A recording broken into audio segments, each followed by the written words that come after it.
एक दिन राजा वीरेन्द्र र रानी ऐश्वर्यसँग बेङ्गलोर सार्क शिखर सम्मेलनको दौरानमा दर्शन हुँदा भेट गर्दा मैले आफ्नो निम्ति केही मागिन, तर आफ्ना सम्पादकलाई गोली हान्ने दोषी पत्ता लगाइयो सरकार भनेर राजा रानीसँग भेट्ने मौका पाएको बखतमा जोरदार तरिकाले माग गरे। संयोगवश केही समयपछि राजा वीरेन्द्रले न्याय दिएर हो कि के भएर हो पदम ठकुराटीलाई गोली हान्ने दरबार निकटका शक्तिशाली मानिसहरू समातिए, तिनीहरू जेल परे। तर विधिको विडम्बना हेर्नुस् न, बहुदल आएपछि चाहिँ ठकुराटीलाई गोली हान्ने अपराधमा जेल परेका मान्छे रिहा भए। म छक्क परे। मेरा जीवनका सत्यहरू पटक पटक बदलिए।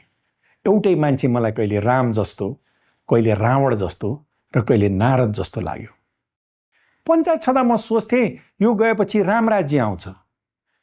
पञ्चायत गयो, राम राज्य त होइन, लाउडा काण्डवाला राज्य आयो जसको रिपोर्टिङ मैले आफै गरेँ। आजभोलिका काण्ड त त्यसका अगाडि केही पनि होइन। खैर, त्यसपछि म सोच्न थालेँ अब यो पञ्चायत गएर त राम राज्य आएन, यो राजा गएपछि चाहिँ राम राज्य आउँछ भनेर। राजा पनि गए, एक राजाको ठाउँमा अनेक राजा आए, तर राम राज्य चाहिँ आएन।